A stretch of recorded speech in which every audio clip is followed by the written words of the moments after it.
How long have you been walking through this accursed forest? Days? Weeks? It's impossible to tell anymore. Each day simply melts into the next, as the invader in your mind pushes you ever forward. Is this how you fall into Moor's embrace? Forced to march past the point of breaking, until at last your body simply crumbles away into dust? At least the pain has just become a dull ache at the back of your mind. Such a constant presence that it no longer commands attention. The growing weakness pulls you ever closer to the sweet embrace of death, until your eyes blink into focus as something new comes into view. You find yourself standing at the top of a hill, overlooking a vast clearing that is mostly dominated by an immense garden full of plants both strange and familiar. A quaint hut rests on the far side, a simple structure, with smoke winding out of the stone chimney. Your head tilts down without resistance, the other thing in your mind now in complete control, and orchestrating your movements far more fluidly than before. At the bottom of the hill you spy a lone figure, a man who gazes up at you with curiosity written on his face. As your eyes adjust to the light being cast by the setting sun, realization dawns upon your mind, as the stranger is no stranger at all, but the Loremaster. There's something off about him, however, a strange hint of softness in his eyes that you never saw before now. As you try to grasp at the thought, however, the ancient sword in your hand begins to pulse like never before. A torrent of chill energy floods through your veins, some vile magic building within your muscles in preparation for violence. Then you feel it. The hate. A deep, burning spite, the likes of which no mortal man should be able to conjure, all focused upon the Loremaster below. Where is this coming from? The blade? A deep rage not your own leaks from the shadowy spider in your head, the poison slowly consuming what little autonomy you have left. You try to warn the Loremaster somehow, scream that he should flee from the monster hiding within your flesh. Impossibly, you swear that he somehow hears you, his concerned expression hardening as he starts to reach for something hanging from his neck. Your body launches into motion, the world blurring by as your sprint down the hill defies rational limits. By the time your exhausted mind is able to realize what is going on, it is already over. The Loremaster stands in front of you, the ancient blade you hold buried up to the hilt in his chest. Blood begins to drip on your hands, the crimson droplets in stark contrast to your pale knuckles from gripping the mysterious weapon so tightly. Your eyes flick upwards to the Loremaster's face, able to see the ruby trickle spilling out between his clenched teeth. The faint whispers you've grown so accustomed to erupting into a fit of laughter, before going silent in surprise as the man you stabbed slams his open palm into your chest. There is a sharp pain, your head jerking down so that both you and the shadowy spider in your mind can see the strange obsidian fragments impaled in your flesh. The Loremaster seems to have shattered some bizarre talisman and forced it into your body. Suddenly, the mysterious etchings along the black shards emit a blinding light, and the invader in your mind shrieks in agony. In a blink, it vanishes, like a shadow exposed to the harsh rays of the sun, and your frail body collapses upon the ground. It's gone. You are free. Lying prone and overwhelmed by the exhaustion of your abused body, you can only watch as the Loremaster stumbles back towards his home. He removes the blade from his chest and tosses it aside, reaching for his door and calling out something in a language you don't understand, before falling to the ground. The last thing you see is blood pooling beneath him, and the door being opened before darkness takes you. Ah, back from another productive day in the fields, I take it. quite the bounty you harvested. I am so pleased that you can follow instructions to such an impressive degree. Thanks to your diligent efforts, the various supplies in my laboratories are back to full stock. I can finally resume crafting fresh medicine and potions for future travels. I have been feeling the urge to set out on another adventure in the near future. Perhaps, assuming you have proved yourself worthy, I will even invite you along to continue your studies. Speaking of which, my dear student, I have quite the important lesson for you today. If you ever wish to master the many secrets of this world, then sooner or later, you will be forced to make the most dangerous journey that only the truly ambitious, or insane, attempt. To walk north until you reach that forbidden land where the fabric of reality itself falls away. The realm of chaos. But to take this path and return alive is quite the trial. As I'm sure you can guess, the creatures that exist around and within the border of the Dark God's domain are the most horrific entities to exist in our world, known to the common folk as demons. You will need to learn about them in their myriad forms. Thankfully, this can be done with a modicum of safety, so long as you are cautious, as these abominations cannot manifest in our world without notable amounts of magic to sustain them. Well, most of them, at least. There is one type of demon that ignores this restriction. A creature so chaotic and vile that the realm of chaos itself refuses to contain them, and spits the abomination out into the chaos wastes. Known to some as the Host of Souls, or Knot of the Damned. Listen well, as I tell you of my encounter with one such aberration. Only a few years ago, I had been traveling through the frigid lands of Kislev, on a mission from the Tsarina herself. A storm of magic had recently manifested in the northern territories, wreaking an impressive amount of destruction among the Ungol people who lived there. I had been hired to ensure that any unnatural monstrosities, awakened or summoned by the storm, were properly dealt with. The Ice Queen knew well of my skill set, despite my efforts to keep such things a secret. But I will admit that frighteningly little escapes the attention of Katerin. In any event, I had been provided with a guard of about 40 Kossars to aid me in dealing with any potential beasts lingering in the area. Dependable warriors with axe and bow, so long as you don't mind the horrid smell of vodka every time one of them gets too close. Things went well for the first week of the expedition. Many of my unruly companions bemoaning the lack of excitement, as nothing of great interest turned up besides the occasional troll. Looking back, I think those fools cursed us by uttering such easily challenged words. I had called for a stop to our traveling for the night, setting up camp so that we could rest our aching feet from walking across frozen tundra for hours. A great number of fires were set up around the camp to provide some much-needed heat and ward off any wild animals, not to mention prepare meals for the men.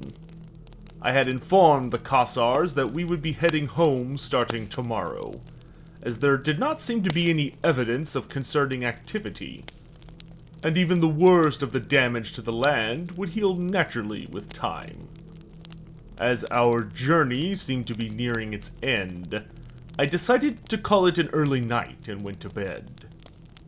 Hours later, my slumber was abruptly disrupted by a shriek of abject terror, and I launched out of my tent to locate the source. To my shock, the camp was incredibly dark, the fires having long burnt down to embers, and the air reeked of that miserable alcoholic potato juice. The Kossars had drunk themselves into a stupor without making sure someone was posted on watch. The fools must have thought to amuse themselves when there was no violence to be found. Imbeciles. I ran towards the nearest smoldering blaze, hurling in some potent kindling so that it might erupt into life once more. All around me were prone Kislevites that I feared for dead, until they all began to grumble and crawl to their feet.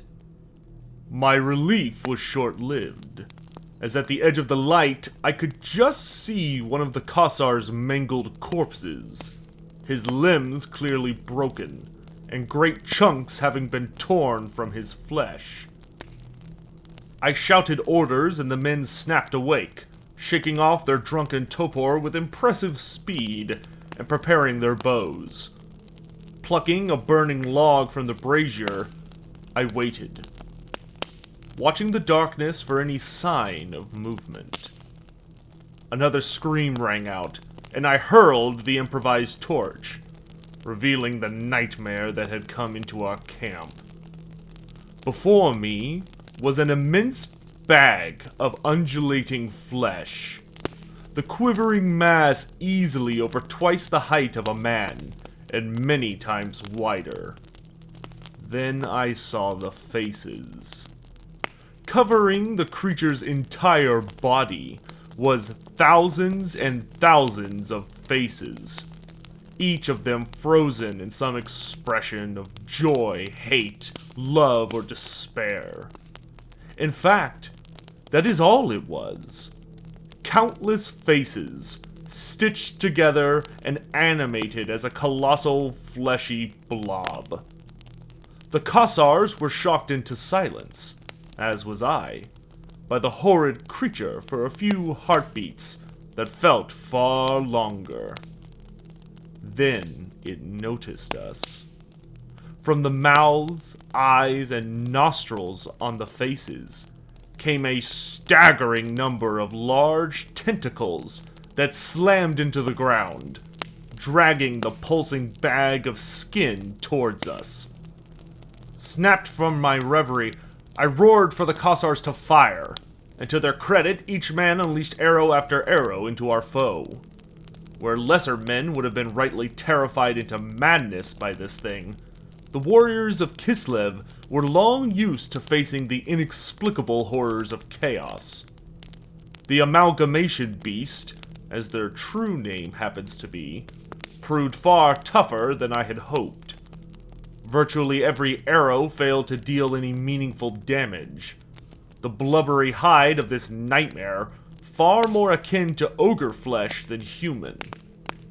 As it continued to approach, I committed my own effort to the next volley, and fired a brace of dwarf pistols I had purchased for just such an occasion.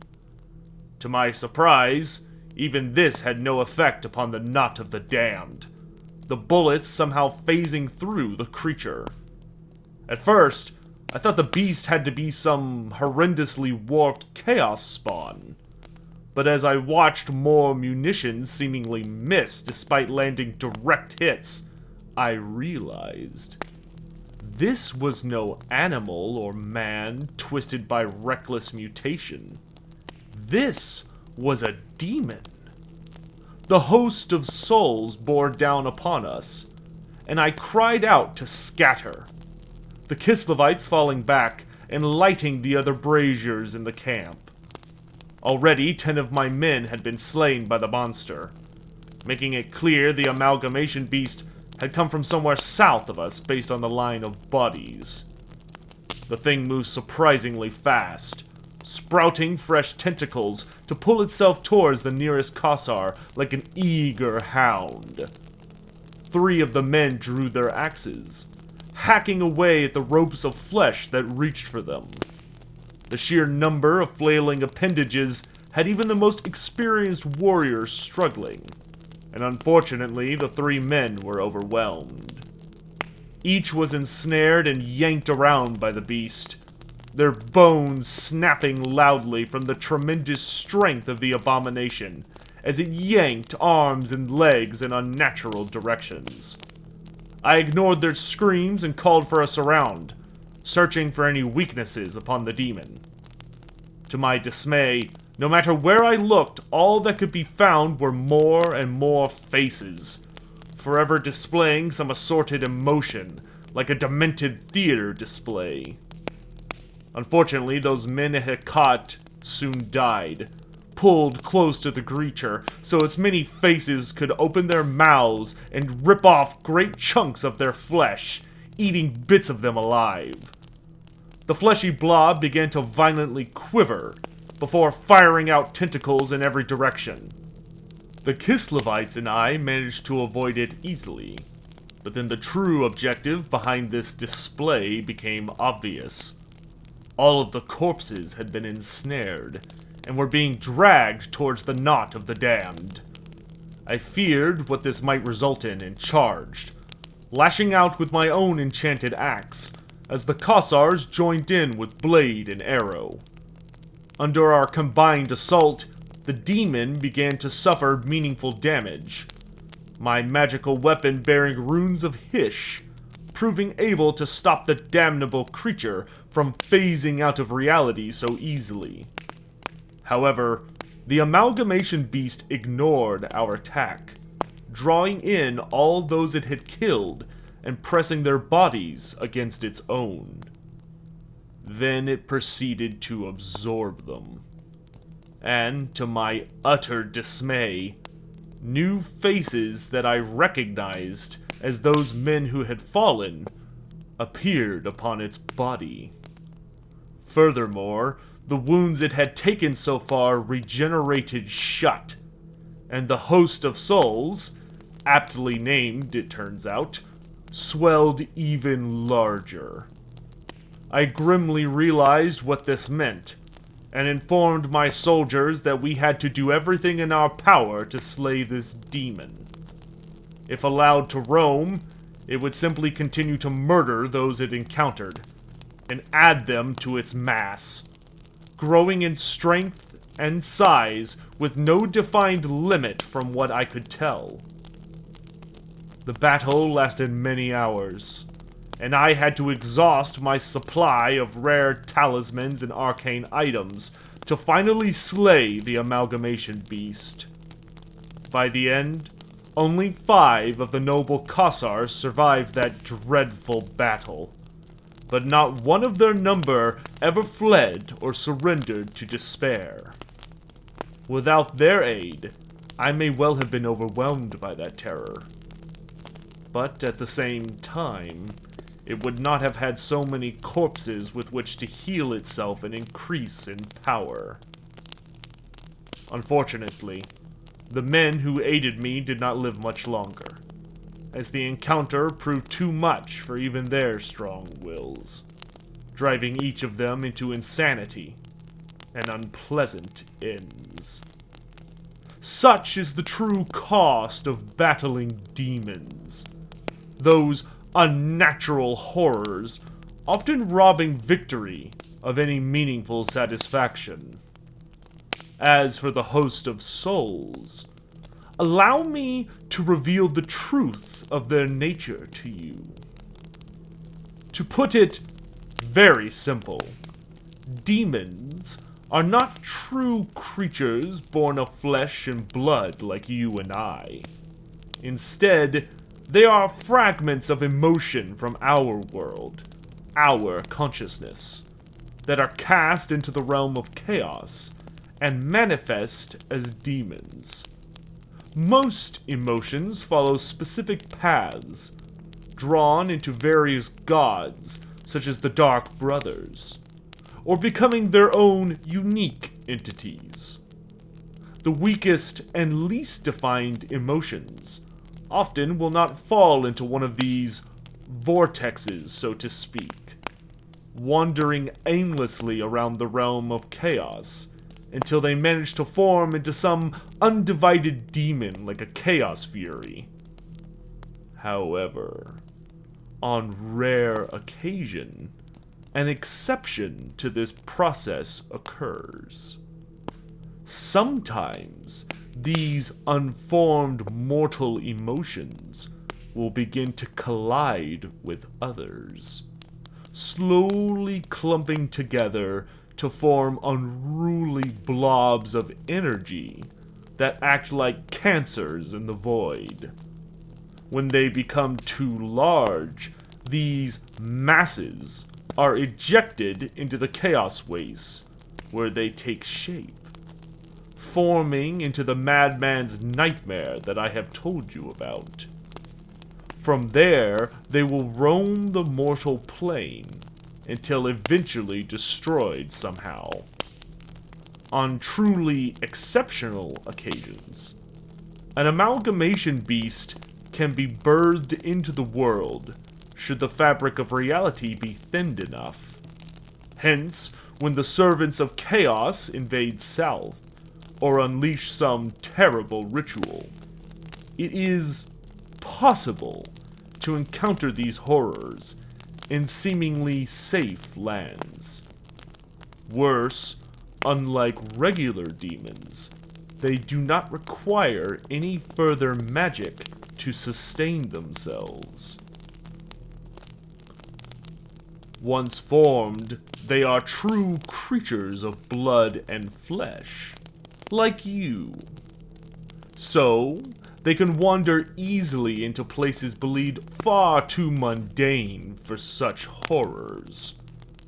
On the bright side, this does mean that when slain, they are in fact dead, instead of banished back to the Forge of Souls like the rest of demonkind. I cannot say for certain whether those poor unfortunates, absorbed into its mass, are then able to find their way to the proper afterlife, or if perhaps something worse awaits them. Hopefully the former. I trust this lesson will make it clear to you just how dangerous the demons of chaos are. While their foul armies are indeed one of the greatest threats to the very fabric of reality, we must also be on guard against those more esoteric threats. Knowledge is a powerful tool, but it can bring despair just as it can bring hope. It remains to be seen if you, my dear student, possess the mental fortitude and strength of character it takes to be a true lore seeker. You should rest and prepare, for tomorrow your first great trial awaits. It is time to see just what you're capable of. Hey everyone, thanks so much for watching this episode of the Monstrous Arcanum, featuring the terrifying Amalgamation Beast. The Knot of the Damned is probably my favorite horror monster hidden in the lesser-known lore of Warhammer Fantasy, and I hope you enjoyed it. If so, please hit that like button. In case you haven't realized, most of the episodes in Week 2 have featured an intro section detailing a series of nightmares that you, the student, have been suffering lately. The truth behind these strange dreams will be revealed tomorrow, so be sure to refresh yourself before that episode releases. Also, be sure you hit the subscribe button and the notification bell so you can know the instant it goes live. Real quick, I'd like to thank my impeccable patrons for all their continued support. Also, want to give a quick shout out to the big boys, Sign of the Emperor, Eric, Wendell Short Eyes, Jeffrey Ramers, Charles Bode, and Higgins the Seagull. I hope you all are having a great weekend, and I'll see you tomorrow for the conclusion of Week 2. Thanks for watching, guys.